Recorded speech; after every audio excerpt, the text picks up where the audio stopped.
Përshëndetje zonja dhe zotrin, ky është edicioni qendror, këtu në ekranin e kanalit 7, ndër të tjera do të ndiqni. Edi Rama e quan të neveritshme sjelljen e kompanisë së sigurisë dhe policisë në Zvërnec. Kryeministri thotë se investitori i ka marrë tokat nga pronarët e ligjshëm. Kreu i policisë së shtetit Skënder Hita i heq licencën 2 kompanive të sigurisë fizike. Geraldo Biba, që tërhoqi zvarr protestuesin, del përpara gjykatës së Vlorës. Ministri i Drejtësisë Gogu njofton se shumë shpejt nis diskutimi i amnistisë në komisione. Përfitojnë gratë të moshuarit, përjashtojnë të dënuarit për korrupsion.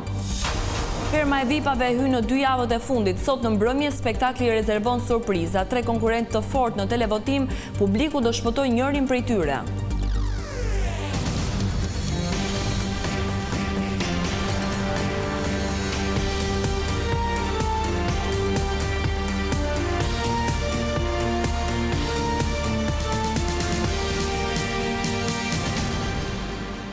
Do të vjojmë më gjërësisht me lajme. Deklaratën e paralajmëruar për Zvërnecin, kryeministri Edi Rama e nisi duke e quajtur të neveritshme sjelljen e policisë private.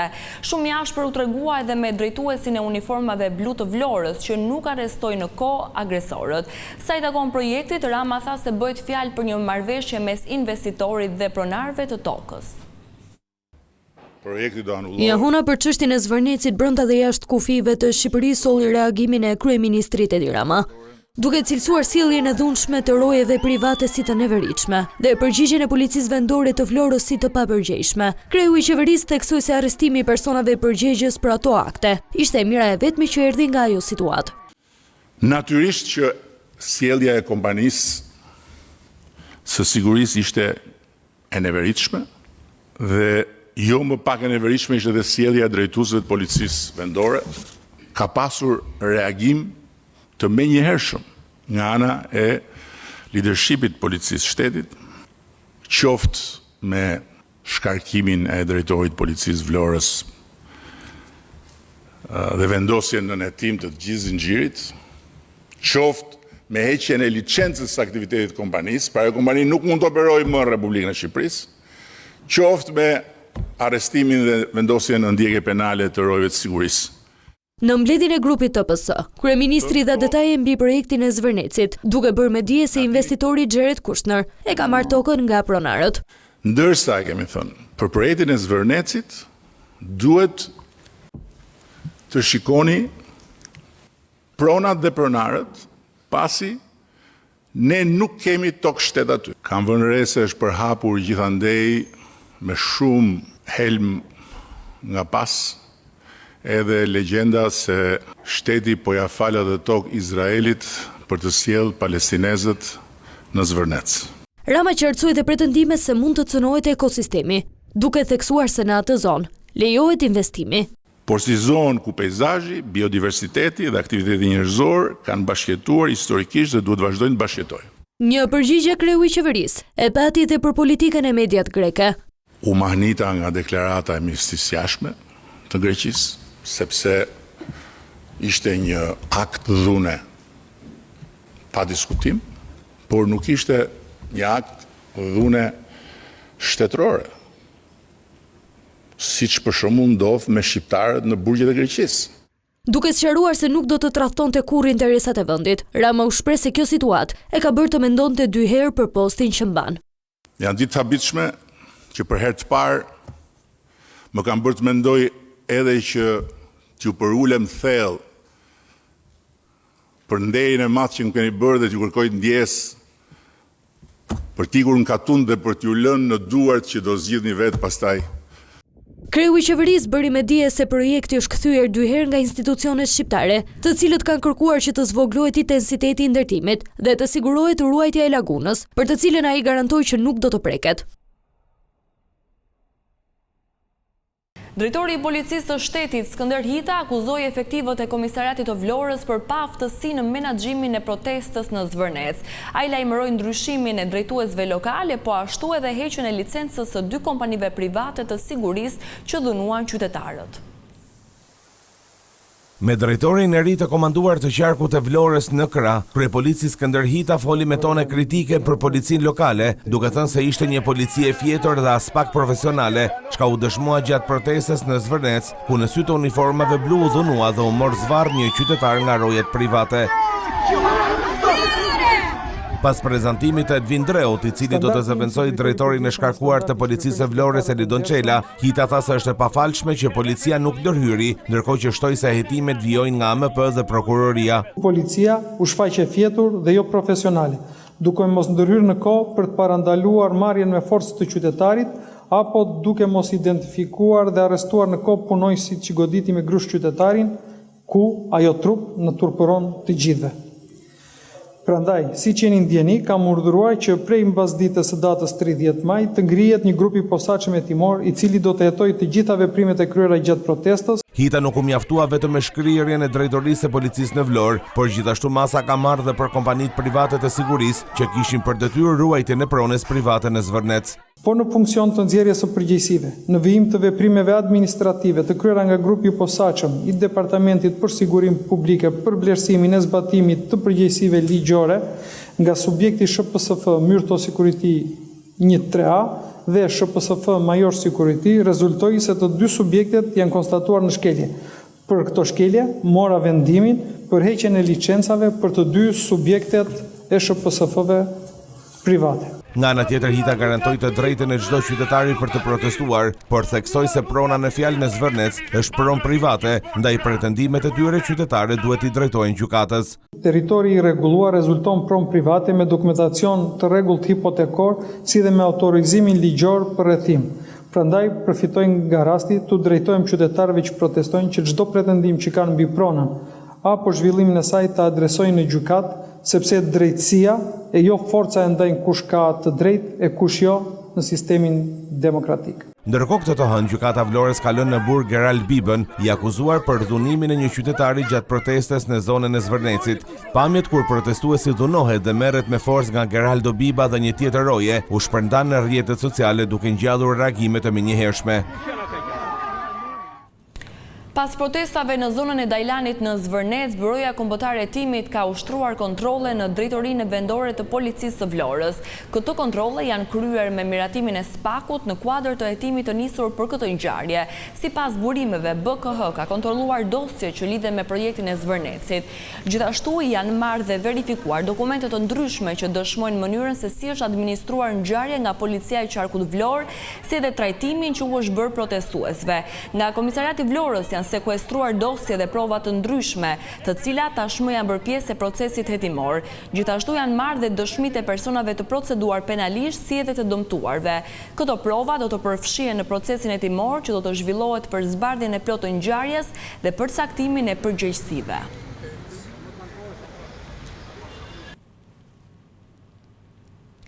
Në të parin reagim për ngjarjen në Zvërnec të Vlorës, lideri i opozitës Ali Berisha dënoi dhunën ndaj protestuesve. Kryetari i Partisë Demokratike tha se çdo pronar i lishëm të cilit janë shkelur të drejtat duhet të kompensohet me vlerën e tregut. Për herë të parë, lideri demokrat Ali Berisha reagoi për dhunën që policia private Myrto ushtroi ndaj një protestuesi në Zvërnec. Ai dënoi aktin dhe rikujtoi se kur ai drejtonte, vendi nuk është përballur me skena të tilla.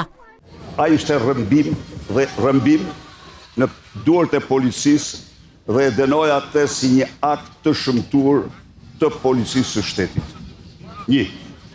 Së dyti, nuk kam asnjë faqe, asnjë flet, asnjë gjë të atij projektit, megjithse ju them këtu, e kam ndjekur me shumë interes të gjitha publikimet që janë bërë. Do duhet që konform ligjit, shteti nëse konstaton se ka qytetarë që provojnë pronësinë me dokumente, të dëmshpërblehen me çmimin e tregut, tha Berisha. Qofse ty pronar të kanë shkel të drejtën e pronës dhe janë firmos dokumenta mbi të, përgjegjësia është e shtetit. Dhe ai që ka bërë këtë do marrë përgjigje dhe shteti do të përgjigjet ty, do të përgjigjet me vlerë tregu. Është ligji që detyron shtetit me vlerë tregu. Dhe do të them një gjë, që kur doli ai ligj e Gjersalam pushtetin, ka patur 0 probleme. Dilte njëri, po i thoshte, ku e ke, qofse fakton të bënte, i përgjigjej shtetja. Çdo të hënë të parë të muajit që pasi la arrestin shtëpiak, Berishës i duhet të përmbush masën e sigurisë detyrim për të paraqitur në prokurorinë e posaçme. Edhe këtë herë ai nuk la pa përmendur akuzat ndaj shkreut SPAK, Altin Dumani dhe gjykatëses Irena Gjoka. Aktualisht dosja Partizani, për të cilën Berisha akuzohet se ka kryer korrupsion me privatizimin e trojeve sportive, ka nisur gjykimi në themel në fazën e thirrjes së dëshmitarëve. Kryeministri Edi Rama i është përgjigjur ish kryeministrit grek Aleksis Tsipras pas reagimeve mbi incidentin e ndodhur gjatë protestës në Zvërnec. Në rrjetet sociale Rama shpreh habin që forca e re politike Aleksis Tsipras ka kontribuar në shndrimin e një incidenti të izoluar në një çështje me peshë më të gjerë politike duke injoruar faktet që sipas kreut të qeverisë krijojnë perceptime të gabuara. Rama shpreh se ngjarja në Zvërnec nuk ishte një protestë e zakonshme për të drejtat e pronës, por një klim tensionesh të nxitura nga përpjekjet për të penguar aktivitetin e investitorëve ndërkombëtar në prona private të blera ligjërisht. Në reagim, Rama i drejtohet Tsipras me pyetjen: çfarë më shumë do të prisni dhe çfarë masa shtesë do të kishte të marrë ju si kryeministër në këto rrethana? Në fund të mesazhit, Rama uron që forca e re Aleksis Tsipras të shmangë retorikat nacionaliste dhe të mbështetet tek faktet, institucionet dhe fryma e bashkëpunimit evropian.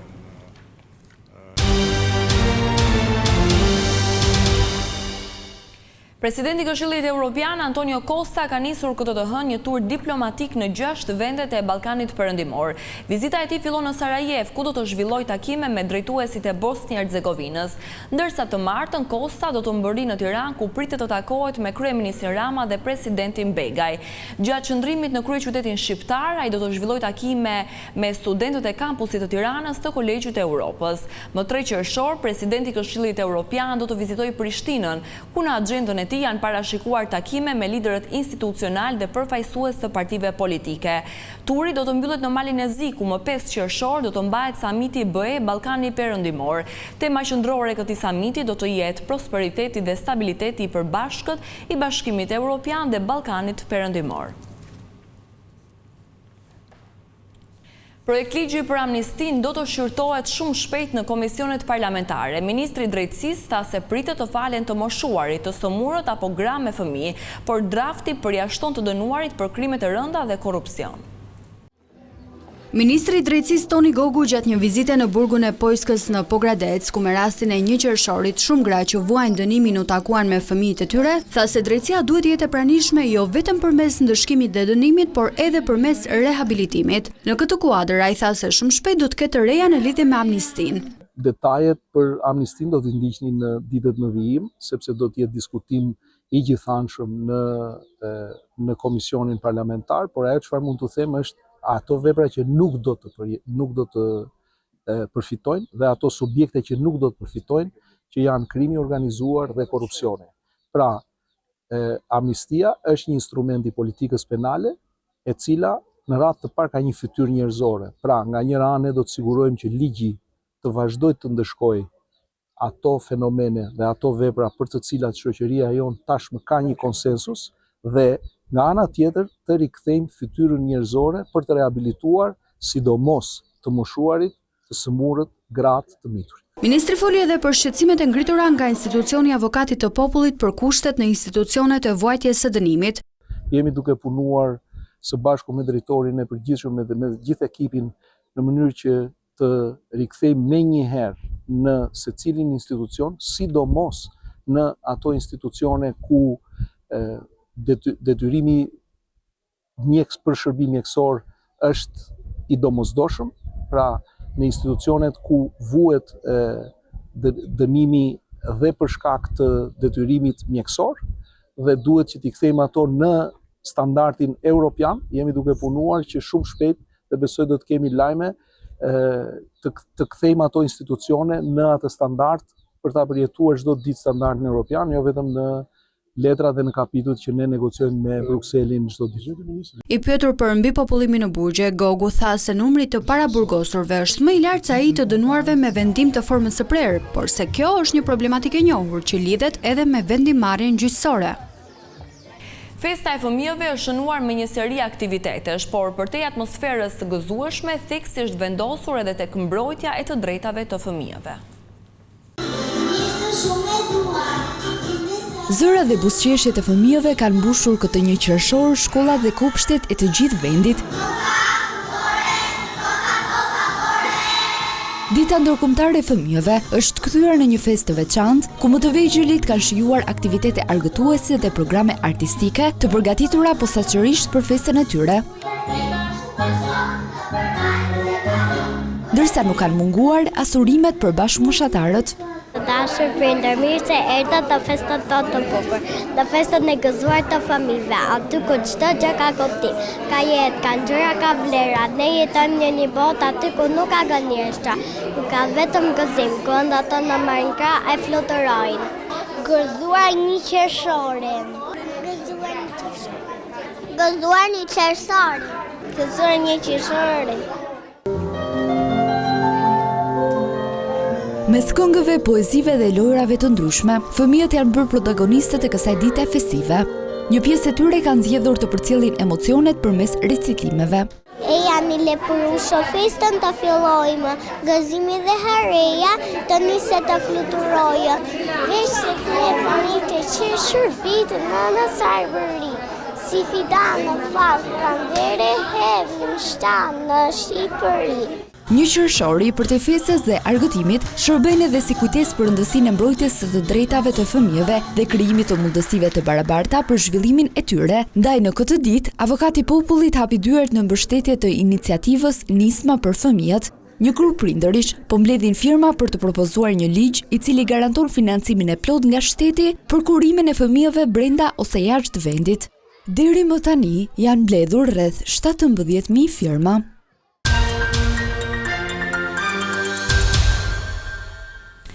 Firma VIP ka hyrë tashmë në 2 javët e fundit, duke e bërë garën edhe më të fortë. Sot në mbrëmje, publiku do të zgjedhë se cilin do të shpëtojë mes 3 konkurrentëve të fortë, Sarës, Ilirit dhe Zhakut. Vetëm 2 javë në ndaj nga finalja e madhe 15 qershorit dhe gara në Firma VIP po bëhet më e ashpër se kurrë. Ha mëj Sara që mam qefe atë belin.